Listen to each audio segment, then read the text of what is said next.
안녕하세요. 홀로 아이들을 키우고 있는 40대 중반 여자입니다. 그동안 참 많은 일이 있었는데 어떤 이야기부터 꺼내야 될지 모르겠네요. 원래 남 앞에서 제 이야기하는 걸 좋아하는 편이 아니라 혼자서 속만 태우다가 이렇게 사연까지 쓰게 됐죠. 이 나이쯤 되면 인생살이가 좀 쉬워질 줄 알았습니다. 그런데 왜 이렇게 인생은 시간이 지날수록 더 어렵고 서툴기만 한 걸까요? 이제와 제가 살아온 인생을 돌아보니까 참 어떻게 견뎠을까 싶은 순간들이 있어요. 특히 가족을 잃었던 슬픔과 고통은 지금도 충격이 지워지질 않습니다. 예고도 없이 찾아온 어머니와의 생이별은 그 당시 17살이었던 저한테 큰 충격이었죠. 평소와 다를 것 없던 날 어머니가 음주운전 사고로 세상을 떠나야만 했습니다. 애처가였던 아버지의 울음소리가 지금도 떠올라요. 너무도 허망하게 떠나서 장례식을 치르는 동안에도 믿겨지지가 않았죠. 꼭 악몽을 꾸고 있는 것처럼 현실이 아닌 것만 같았습니다. 하지만 장례를 치르고 집에 와보니까 그제야 어머니가 떠났다는 게 실감이 났어요. 냉장고, 안방, 화장실, 거실 할 것 없이 집안 곳곳에는 어머니의 흔적이 가득했는데 이제 다시 돌아올 수 없는 길을 떠난 어머니가 사무치게 그리웠죠. 그때는 집에 들어가는 일도 남은 가족들에게는 너무 힘든 일이었습니다.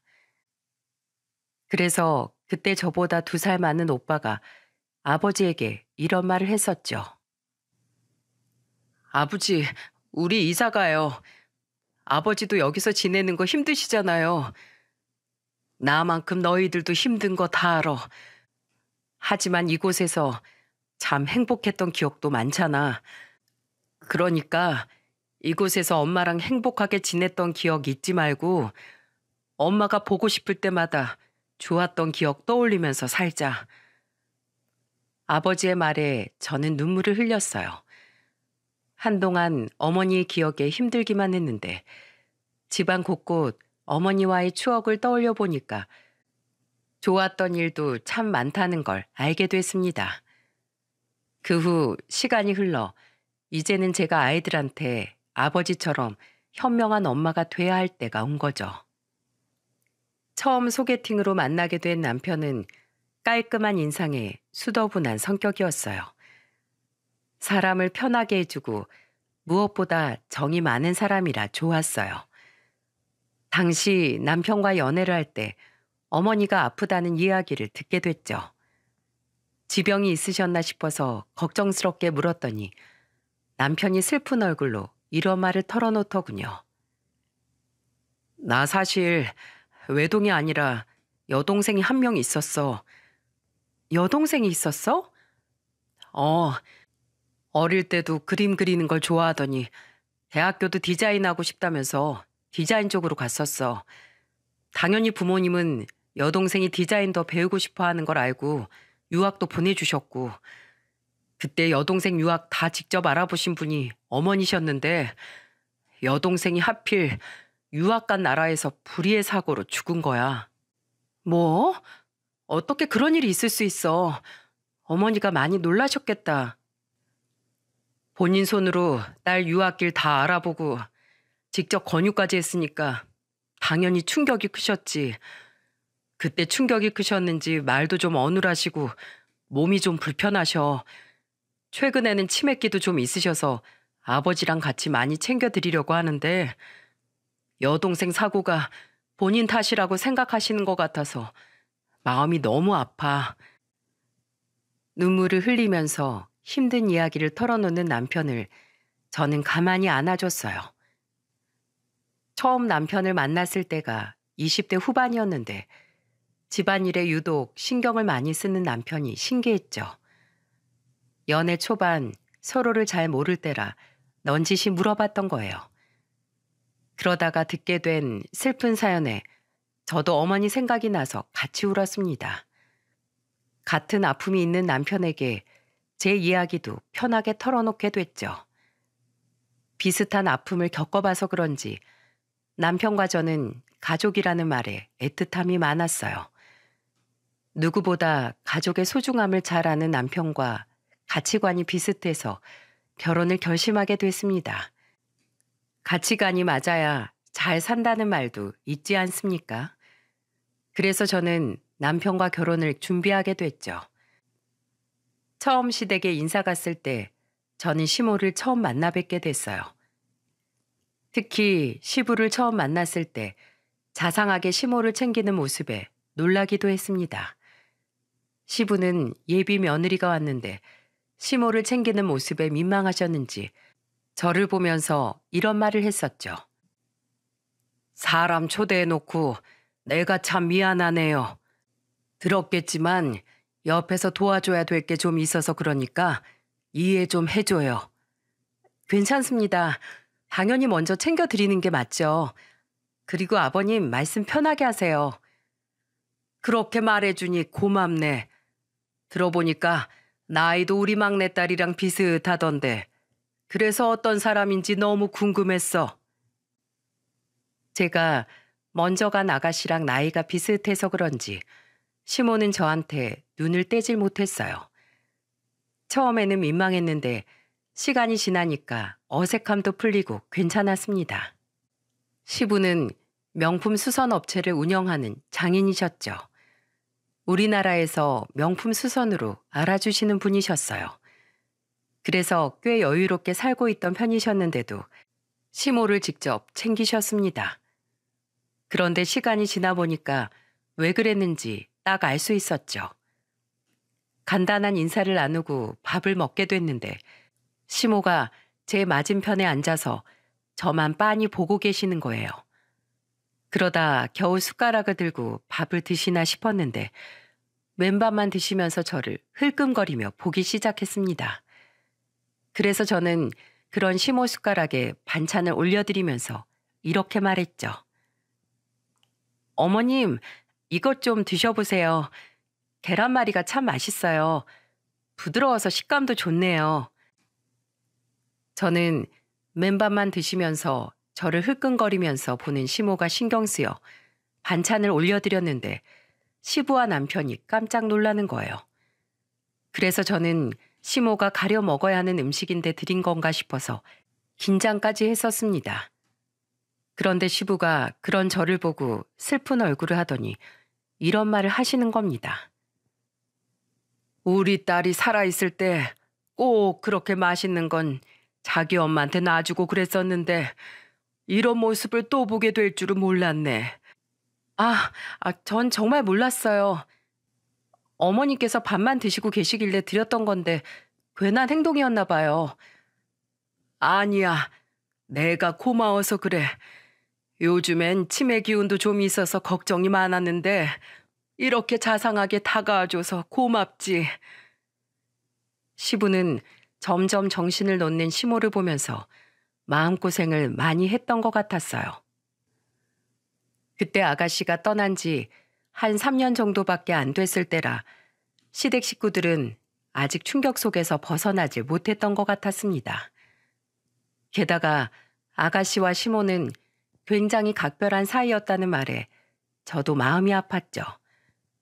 아무래도 엄마와 딸 사이가 각별한 게 많지 않습니까? 그래서 저도 어머니가 떠났을 때 더 많이 슬퍼했었어요. 저는 10년 전 일이라 이제는 덤덤하게 말할 수 있었지만 시댁 식구들은 여전히 아가씨를 잃은 지 3년밖에 안 됐을 때라 더 힘들어했던 겁니다. 옛날 생각에 한동안 마음이 불편했죠. 그렇게 며칠 동안이나 마음이 불편했는데 남편이 저한테 이런 말을 하더라고요. 우리 이번 주에 신혼집 보러 가기로 했었잖아. 근데 알다시피 지금 몸도 마음도 많이 힘든 상태라 나까지 따로 살면 너무 힘들어 하실 것 같아서. 그리고 너 다녀간 뒤로는 가연이 너만 찾으시는데 혹시 합가하는 건 어때? 합가를 하자고? 어머니가 자꾸 너만 찾으시는데 잠시라도 같이 살아보는 건 어떨까 해서 물어보는 거야. 그리고 우리 어머니 많이 안 좋아지시면 병원에 잠시 입원하셨다가 어느 정도 회복하면 퇴원하고 그렇게 지내시거든. 그리고 너 같이 산다고 하면 아버지도 우리 독립할 때 도와주실 거야. 저는 남편의 말에 좀 당황하긴 했어요. 시모가 저를 정말 딸로 생각하시는지 정신을 놓으시면 제 이름을 부르신다는 거였죠. 그 얘기를 들으니까 제가 집을 나가려고 할 때 저를 붙잡던 시모의 마지막 표정이 떠올랐습니다. 그래서 정말 고민을 많이 하게 됐어요. 사실 저도 시모를 처음 봤을 때 엄마 생각이 나서 괜히 신경이 쓰이기도 했죠. 그리고 시모가 저렇게까지 아픈 이유는 딸에게 못해준 게 더 많이 생각나서 그럴 거라는 생각이 들었던 겁니다. 사랑하는 사람을 떠나보내고 나면 못해준 것만 생각나더라고요. 그래서 그 마음을 가장 잘 아는 저는 시모가 어떤 심정일지 충분히 알 것 같았죠. 결국 긴 고민 끝에 저는 합가를 결심하게 된 겁니다. 그러자 시부는 남편한테 제 번호까지 물어보셔서 전화로 너무 고맙다면서 이런 말씀까지 하셨어요. 쉽지 않은 결정이었을 텐데 정말 고맙다. 내가 같이 사는 동안 정말 너 힘든 일 없도록 내가 더 신경 쓰마. 이 은혜는 내가 정말 잊지 않을게. 아니에요, 아버님. 이제 가족이잖아요. 저도 다 겪어봐서 알아요. 지금 가족들이 한창 슬플 때잖아요. 남들은 산 사람은 살아야지 어쩌겠냐고 해도 가족들이 어떻게 괜찮을 수 있겠어요. 그러니까 저도 많이 도와드릴 테니까 너무 저한테 마음 쓰지 마세요. 지금은 어머님이 우선이잖아요. 정말 고맙다. 내가 널 며느리로 맞이하는 게 내 평생의 복인 것 같다. 시부는 울먹이면서 저한테 고맙다는 말만 되풀이하셨죠. 그 목소리가 어찌나 슬프던지 듣고 있는 저까지 눈물이 고였어요. 친정 아버지도 이런 사정 다 들으시더니 제가 마음 편할 대로 하라고 하셔서 결혼식을 마치고 시댁으로 들어갔습니다. 아마 들으시는 분들은 치매가 얼마나 힘든 병인데 겁도 없이 시댁으로 갔냐고 하실지도 모르겠네요. 하지만 시모는 그때만 해도 치매 초기라 치매 증상이 그리 심한 편은 아니었어요. 하루 24시간 중에 2~3시간 정도만 정신줄을 놓으셨죠. 초기 치매라서 대소변도 잘 가리셨는데 문제는 자주 여기저기 아프셨다는 거예요. 아가씨 사고가 시모한테는 큰 충격을 준 사건이라 정신적 후유증을 앓고 계셨던 겁니다. 심리적 통증으로 우울증에 불면증, 불안 증세까지 오니까 기억력 감퇴까지 오게 된 거죠. 심할 때는 과호흡으로 경기를 일으킬 정도셨어요. 그래서 집에는 낮 시간에 시모를 돌볼 간병인도 있었습니다.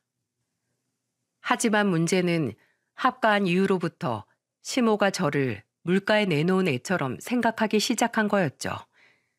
제가 출근이라도 하면 시모는 안절부절 못하면서 저만 기다렸어요.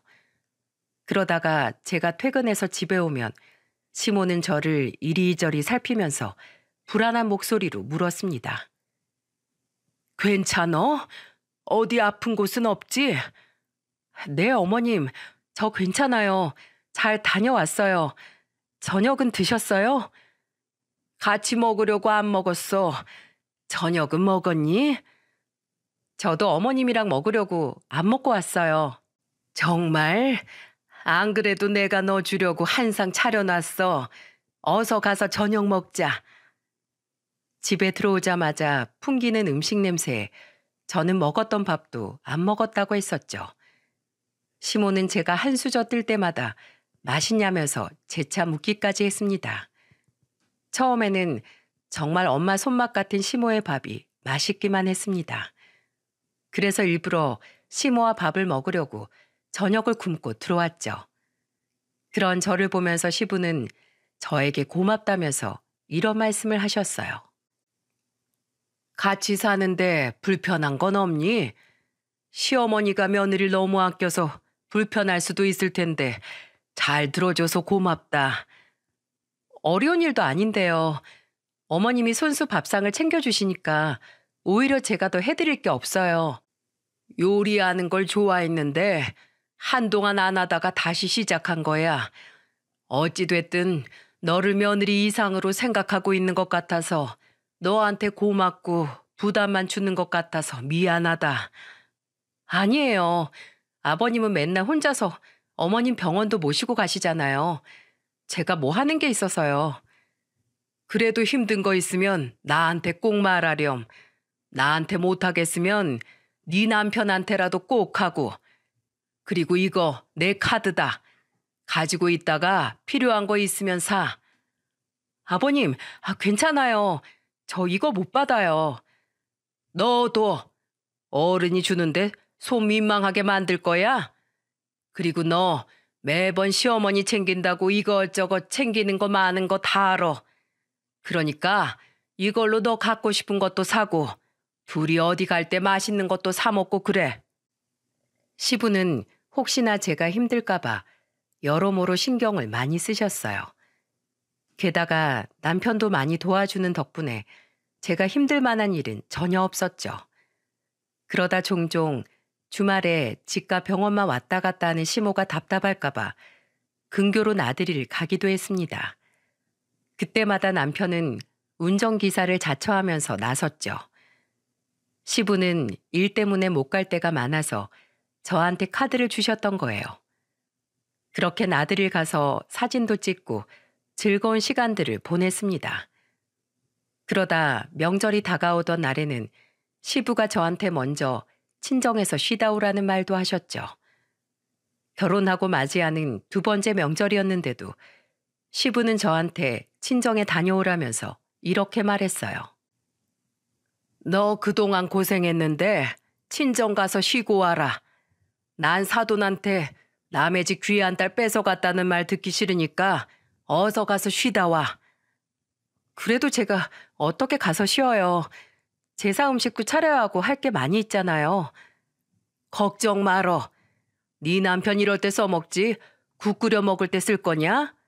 내가 알아서 다 할 테니까 넌 쉬다 와. 저는 시부한테 등 떠밀리다시피 친정으로 가서 쉬다 오기도 했었어요. 이런 세심한 시부의 배려에 저는 힘들기보다 감사한 마음이 들었고요. 아마 시부의 세심한 배려가 없었다면 많이 힘들었을 것 같았죠. 지금 생각해도 시부는 가정에 헌신적이고 제일 먼저 챙길 줄 아는 분이셨어요. 그래서 정말 같이 지내는 동안 힘든 걸 찾을래도 찾을 수가 없었습니다.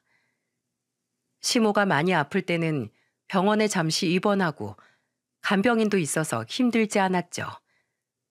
그러다 제가 첫째를 낳고 둘째까지 임신하게 되면서 시부는 46평짜리 아파트로 이사까지 했었어요. 그 덕분에 저는 아이 낳고도 시부모님과 계속 살고 있었습니다. 시부는 시모를 힘들게 돌보면서도 손주들 보면 힘이 절로 난다면서 좋아하셨죠. 그런데 이런 시부의 극진한 노력에도 시모의 치매는 점점 심해져만 갔어요. 제가 출산하고 아이들을 키우다가 회사를 그만뒀을 때라 그때는 시모와 보내는 시간이 더 많을 수밖에 없었습니다. 아이들도 어린이집에 보내고 나면 온전히 집에는 시모와 저 둘뿐이었죠. 점점 정신을 놓으시는 시간이 길어져 가던 시모는 저를 보면서 이런 말을 했던 적도 있으셨어요. 유미야, 엄마랑 옷 사러 갈까? 계절 바뀌면 엄마랑 옷 사러 갔었잖아. 오랜만에 나가서 옷도 사고 맛있는 것도 먹어야지. 어머님, 저는 며느리예요. 좀 있으면 애들 올 시간이라 못 나가요. 유리야, 왜 엄마를 못 알아봐? 내가 네 엄마잖아. 뭐 해줄까? 엄마가 떡볶이 해줄까? 너 엄마가 해주는 떡볶이 좋아했잖아. 어머님은 정신을 놓으실 때마다 저를 아가씨로 착각하셨어요. 그리고는 꼭 딸한테 하는 것처럼 같이 목욕탕을 가자는 말도 하셨죠. 그때마다 저는 며느리라고 또박또박 알려드려도 소용이 없었어요. 그러다가 한 번은 시모가 방에서 팔찌를 가지고 나오시더니 저한테 건네면서 이런 말을 하셨습니다. 유리야, 이 팔찌 얼른 해봐. 너 엄마 액세서리 중에 이게 제일 예쁘다고 좋아했잖아. 난 병원에서 하도 주사를 맞았더니 이제 이런 거 해도 손목이 영 안 예쁘네. 우리 유리가 하면 세상에서 제일 예쁠 거야. 자, 이거 한번 해봐. 잔뜩 기대하는 표정으로 저한테 팔찌를 건네는 시모를 보는데 도저히 며느리라는 말이 입 밖으로 안 나왔죠. 그래서 저는 시모가 건네는 팔찌를 받아서 직접 제 팔에 차고는 활짝 웃어 보이면서 말했습니다. 엄마 어때요? 잘 어울려요? 역시 우리 엄마가 안목이 좋다니까. 유리야, 너무 예쁘구나. 역시 내 딸이 세상에서 제일 예쁘다니까. 어쩜 이렇게 선녀처럼 고울까? 시모는 저를 보면서 눈을 반짝이면서 좋아하셨어요. 그때부터 저는 시모가 저를 아가씨로 착각할 때마다 딸인 척 연기를 하면서 대화했습니다. 그러자 시모와 정말 진짜 모녀지간처럼 보이기도 했죠. 한 번은 시부와 남편까지 다 모여서 저녁을 먹고 있었는데 시모가 저한테 걱정 가득한 얼굴로 이런 말을 했어요. 유리야, 너 왜 그렇게 살이 빠졌어? 밥 좀 많이 먹어야겠다. 네, 엄마도 많이 드세요. 엄마가 잘 드셔야 나도 맛있게 많이 먹죠. 유리가 말을 이렇게 예쁘게 하니까 나도 밥 많이 먹어야겠다. 시모가 저를 보면서 딸이라고 하는 말을 처음 들은 시부와 남편은 깜짝 놀랐죠. 그러더니 남편은 저를 보고 이런 말을 했어요. 우리 어머니 치매 심해지시면 나도 아버지도 못 알아보시는데 당신은 딸이라고 생각하시나 봐. 정말 신기하네. 나도 처음엔 놀랐는데 같이 말 맞춰드리니까 좋아하셔서 이렇게 됐어. 고마워. 내가 못하는 것까지 이렇게 다 해주니까 내가 정말 너무 고마워. 남편은 저를 보면서 고맙고 미안하다며 말했습니다. 시부는 그때 저를 보면서 눈물만 글썽이셨죠. 그래도 그때는 남편이 아이들을 데리고 혼자 처가에 다녀오기도 했어요. 제가 같이 살면서 시부모님께 잘하는 만큼 남편도 처가라면 자다가도 벌떡 일어날 정도라 아무런 불만도 없었습니다. 하지만 온 가족이 나서서 시모를 잘 보살핀다 해도 치매가 점점 괜찮아질 수가 있겠습니까? 치매는 약도 없는 병이라 그저 점점 기억을 잃어가는 시모를 지켜볼 수밖에 없었죠. 그러다 같이 산 지 10년 차쯤 됐을 때 시모가 대소변을 가리지 못하는 지경까지 온 거예요. 한 번은 제가 시장을 보고 집에 왔더니 거실에 누가 걸어가면서 물이라도 흘렸는지 가는 길 따라 물이 떨어져 있던 겁니다. 그런데 그때 큰아들이 코를 막으며 이렇게 말했어요. 아, 냄새! 엄마, 어디서 이상한 냄새 나는 것 같아. 화장실 냄새 나. 저는 당황스러워서 살펴봤더니 시모가 오줌을 지렸던 흔적이었습니다. 분명 기저귀를 해드렸는데 불편하셨는지 몰래 벗어두셨던 거죠. 그렇게 기저귀도 안 한 채로 집안을 돌아다니시다 오줌이 흐르는지도 모르고 거실과 방을 왔다 갔다 하셨던 겁니다. 저는 아이들한테 간식을 주고 주방에 있으라고 했어요. 그리고 얼른 흔적을 치우는데 저를 물끄러미 보고 있는 시모한테 이렇게 말했죠. 어머님, 기저귀 벗으셨어요? 답답하셔도 꼭 하고 계셔야 해요. 제가 늦게 보면 어머님 축축한 바지로 계속 입고 있어야 하잖아요. 그러니까 다음엔 꼭 입고 계세요. 내가 한 거 아니야.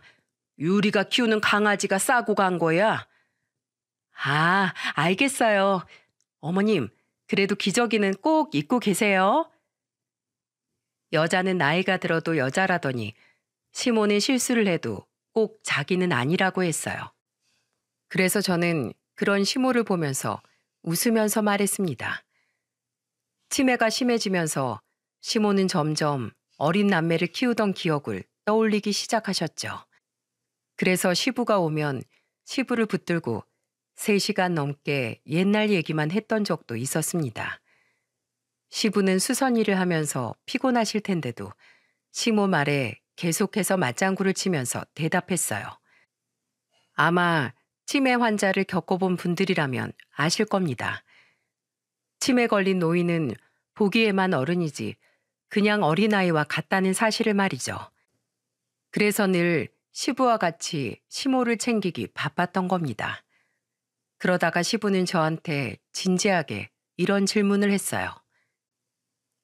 애미야, 네 시어머니 이제 요양원에 모셔야 될까? 너도 이젠 힘이 들 거 아니야?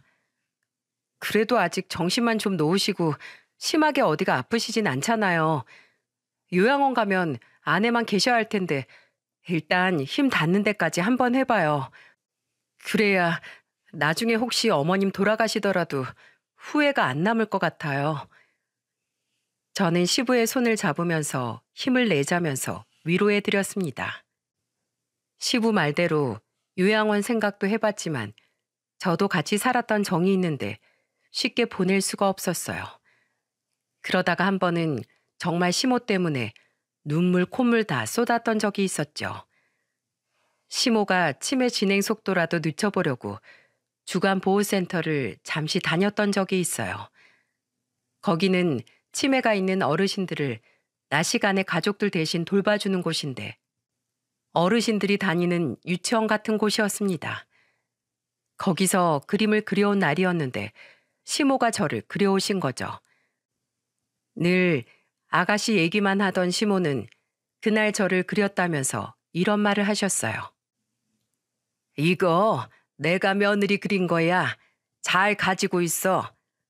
어머님, 저를 그려오셨어요? 한번 볼게요. 그때 시모가 그린 그림 밑에는 삐뚤빼뚤한 글씨로 우리 며느리라고 적혀 있었죠. 시부모 모시고 같이 산 세월이 10년도 넘었지만 며느리보다는 딸이라고 불리는 날이 많았어요. 딸 같은 며느리가 싫진 않았지만 늘 아가씨 대신인 것 같아서 속상할 때도 있었거든요. 그리고 그때 눈물을 쏟고 있는 저를 보고 시모가 등을 쓰다듬으면서 이런 말을 했죠. 고맙다. 우리 며느리 고마워. 항상 행복해야지. 어머님, 저 며느리인 건 알긴 아세요? 맨날 유리라고 하셨잖아요. 아니야. 유리는 내 딸이고 며느리 이름은 가연이야. 해맑게 웃으면서 제 이름을 말하는 시모를 보는데 눈물이 멈추질 않았습니다. 시모와 둘이 있을 시간이라 그나마 다행이었어요. 그때 어머님이 주신 그림은 지금도 소중하게 보관하고 있을 만큼 저한테는 훈장 같았죠. 그러다 시모가 체력이 급격하게 안 좋아져서 주간보호센터도 다닐 수 없게 됐어요. 점점 시모가 치매도 심해지고 체력도 안 좋아지니까 아이들도 힘들어하는 것 같았습니다. 그때가 결혼 12년 차쯤 됐을 때라 아이들도 학교 다닐 나이여서 대놓고 티를 내진 않았고 표정만 좀 찡그렸죠. 그런데 긴 병에 효자 없다는 말이 있지 않습니까?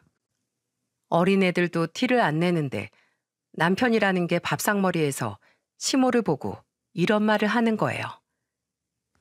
엄마, 밥을 죄다 흘리면 어떡해? 아, 진짜. 애들도 안 흘리고 먹는데 엄마가 왜 다 흘려? 당신 미쳤어? 어머님 놀라시잖아.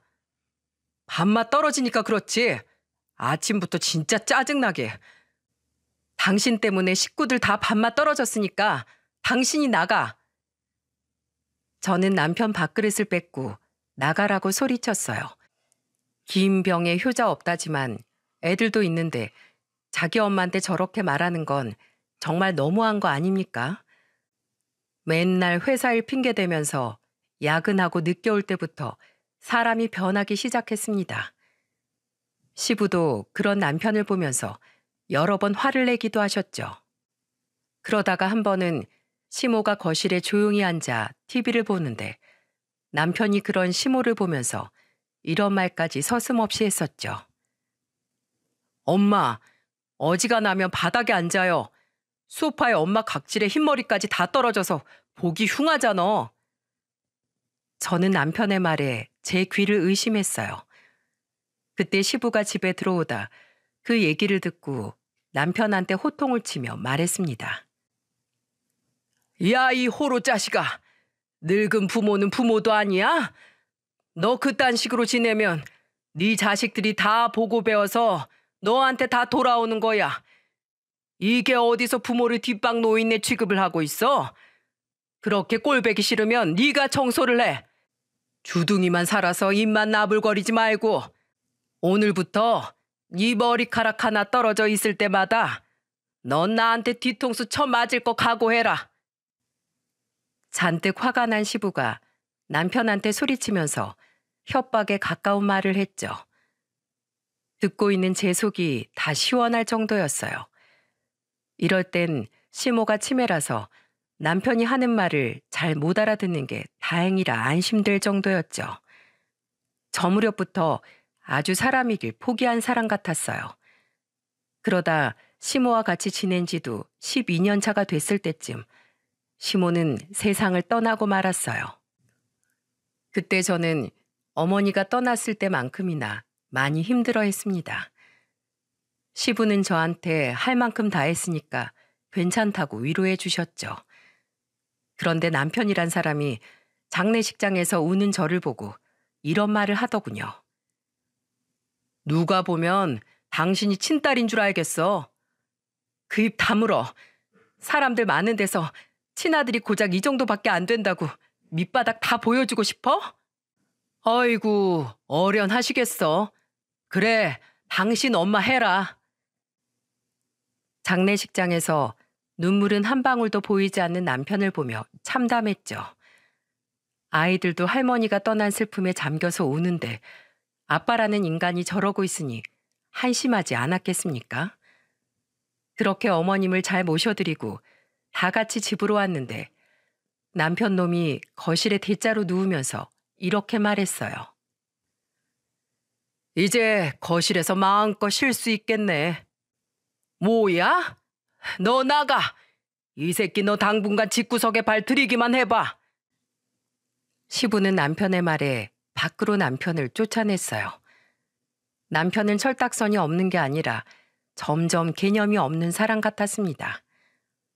그리고 시모가 떠나고 나자 더 이상 저는 쓸모없다는 듯 취급하기 시작했죠. 하지만 한번 변하기 시작한 남편은 걷잡을 수 없이 달라지기 시작했어요. 그렇게 시모가 떠난 지 3년 차에 저는 위암 진단까지 받게 됐습니다. 그동안 가족들 살피느라 제 몸 하나 못 살핀 것 같아 스스로가 너무 미웠죠. 특히 두 자식들한테 또 한 번 아픔을 주고 싶지 않았거든요. 그런데 그때 시부한테 전화가 온 겁니다. 아무것도 모르는 시부가 저한테 이렇게 물었어요. 점심은 먹었니? 안 먹었으면 둘이 외식이나 하자고 전화했다. 아버님, 저 밥 못 먹을 것 같아요. 무슨 일이야? 너 지금 우는 거야? 네 남편이 또 사고 쳤어? 그게 아니라 저 암이래요, 아버님. 제 말에 깜짝 놀란 시부는 제대로 된 결과가 맞냐며 되물었죠. 결국 자초지종을 다 듣게 된 시부는 눈물을 흘렸어요. 저는 시부와 눈물로 전화를 하다가 집으로 갔습니다. 너무 무섭고 서러워서 눈물만 났죠. 그러다가 그날 회사에 휴가를 냈던 남편이 마침 집에 들어온 거예요. 그리고는 울고 있는 저를 보면서 비아냥거리며 말했습니다. 왜 또 청승을 떨고 있어? 당신은 울면 더 추해진다니까. 피부도 푸석푸석해가지고 더 흉해. 어떻게 나한테 그럴 수 있어? 당신이 사람이야? 나 암이래. 위암 2기래. 수술 받아야 한다고. 뭐? 당신이 암이라고? 제가 암이라는 말에 놀라는 걸 보니까 그래도 남편이구나 싶었죠. 그런데 이어진 남편의 말은 살고 싶은 의지를 잃게 만들었어요. 남편이라는 게 암 걸린 부인한테 뭐라고 했는 줄 아십니까? 아, 이제 더는 같이 못 살 것 같다. 지금도 이렇게 볼품없는데 암 걸린 너랑 어떻게 더 사냐? 뭐? 지금 그게 나한테 할 소리야? 나 당신 엄마 진짜 친어머니처럼 모셨어. 그런데 당신이 어떻게 이럴 수 있어? 어차피 당신 우리 아버지 재산 보고 들어온 거잖아. 막말로 없는 집이었으면 그렇게 했겠어? 위자료 줄 테니까 잘 생각해봐. 난 똥차 피해야지. 만수무강해라. 그러더니 남편 놈은 친구들이랑 약속이 있다면서 나가더군요. 결혼 생활 15년 차에 남편은 완전히 쓰레기로 변해 있었죠. 이게 사람입니까? 그때는 제 인생 자체가 숭두리째 사라지는 기분이었어요. 아이들이 학교에 있을 시간이라 저는 집에서 가슴을 치며 목 놓아 울었어요. 그리고 정말 이대로 더 살고 싶지 않다는 생각이 들어서 술을 꺼내 마셨죠. 제가 대가를 바라고 시모를 극진히 모셨던 건 아니지만 그렇다고 이런 배신을 당할 만큼 아무것도 아닌 일은 아니지 않습니까?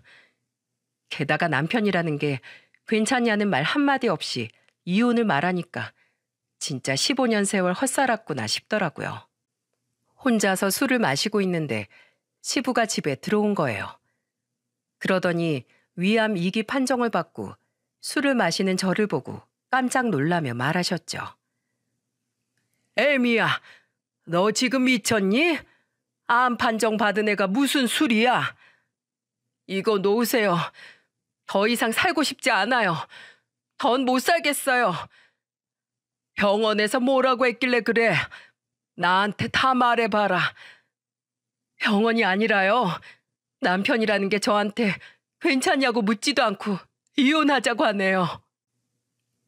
저는 시부한테 남편과 있던 일을 전부 털어놨어요. 그러자 시부는 화가 잔뜩 난 얼굴로 이렇게 말했죠. 내가 미안하다. 그런 놈하고 살 필요 없어. 네가 우리 집에 와서 얼마나 고생을 했는데 그놈 자식이 그딴 말을 해? 내가 절대 가만 안 둔다. 시부는 저보다 더 화가 난 모습이었습니다. 그리고는 남편을 대신해서 사과까지 하시더군요. 그리고 시부는 남편한테 전화를 걸어서 당장 튀어오라고 소리쳤죠. 처음 보는 시부 모습에 놀랐는데 남편도 놀랐는지 한 걸음에 집으로 달려왔습니다. 그렇게 식은땀 흘리면서 뛰어온 남편을 보자마자 시부는 안방으로 끌고 들어갔어요.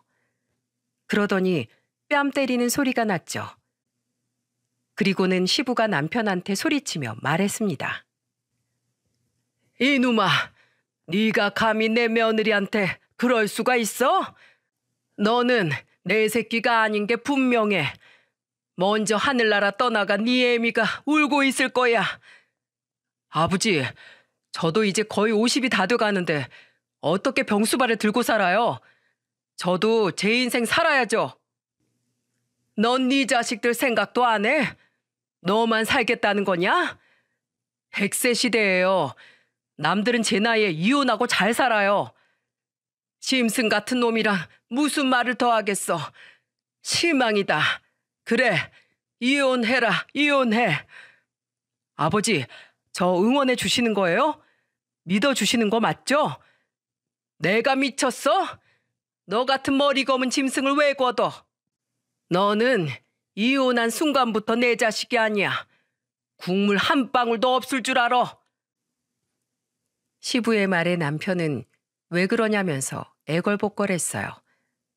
가만 들어보니까 저렇게라도 이혼을 막고 싶으셨던 것 같았습니다. 하지만 저는 이미 남편 바닥을 봤는데 어떻게 살 수 있었겠어요? 그래서 문을 열고 들어가서 이렇게 소리쳤어요. 아버님, 그러실 필요 없어요. 저도 쓰레기 데리고 더 살고 싶지 않습니다. 처자식 알기를 짐짝처럼 생각하는 인간이랑은 한순간도 더 살기 싫어요. 이렇게 행동했던 행동 후회할 날이 올 겁니다.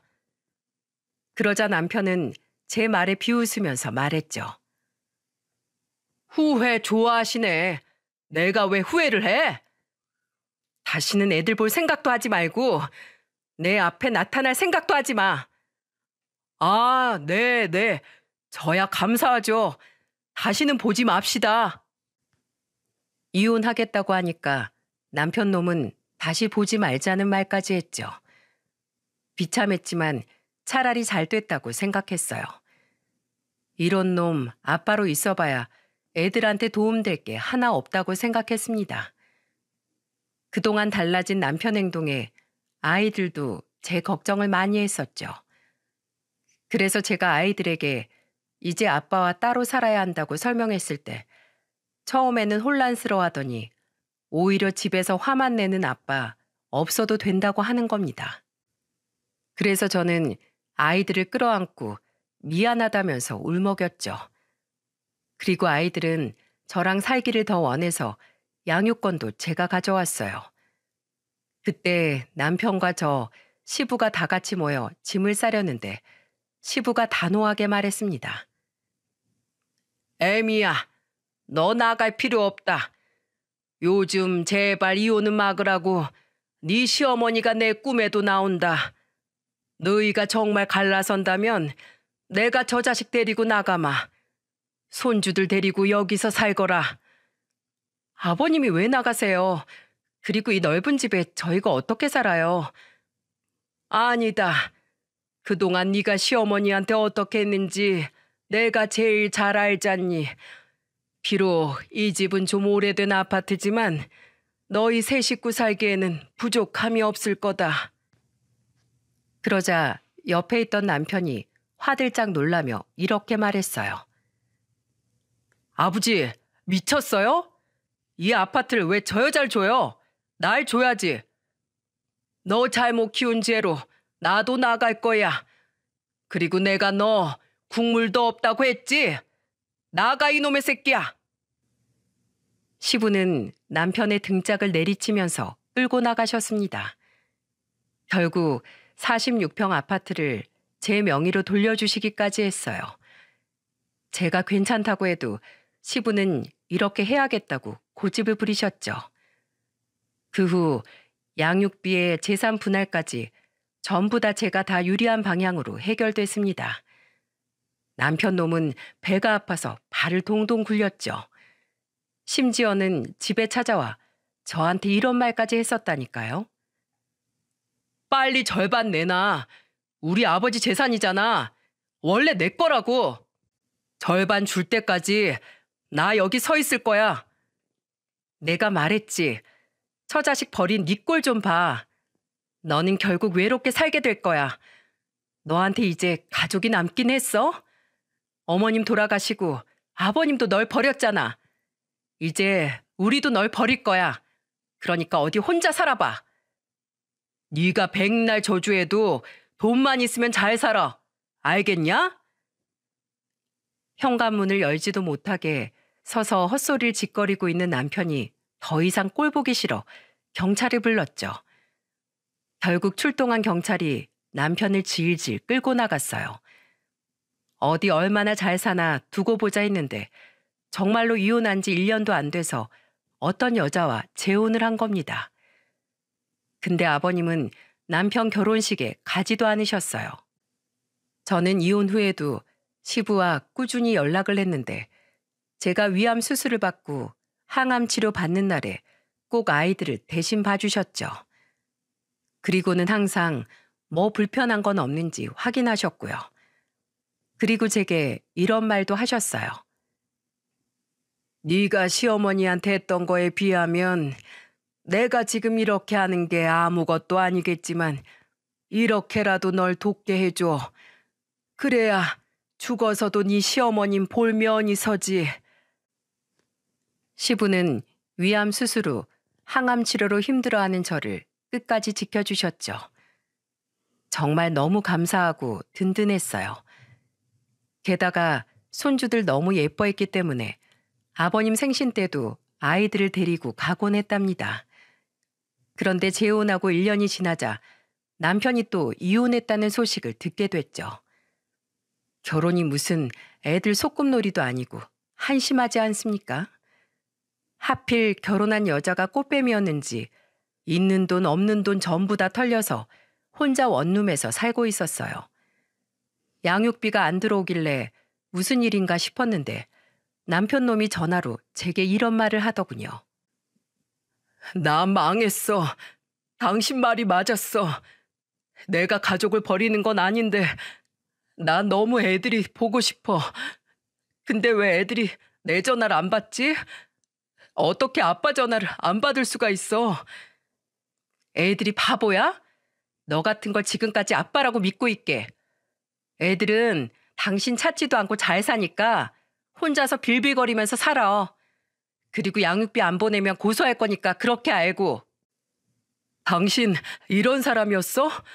왜 이렇게 독해? 그래도 산 정이 있는데 나 불쌍하지도 않아? 뭐? 불쌍? 내가 널 돕느니 지나가는 똥개를 돕겠다. 차라리 개를 15년 키웠으면 주인은 알아본다더라. 너는 똥개만도 못한 놈이야. 끊어. 남편 놈은 결국 개털이 된 채 혼자 살게 된 거예요. 시부는 정말로 아들을 버렸던 겁니다.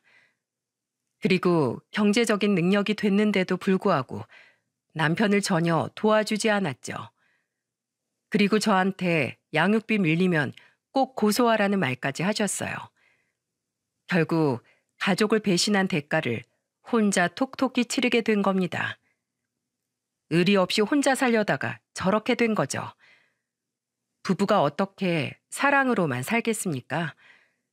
사랑해서 결혼했어도 의리가 있어야 평생 사는 거잖아요. 인생의 동반자라는 사람이 저런 인간이라는 걸 이제야 알고 갈라서서 다행입니다. 100세 시대에 저런 놈 끌어안고 산다고 사람 되겠습니까? 아마 더 살았으면 제 속만 터져서 합병증이 왔을 거예요.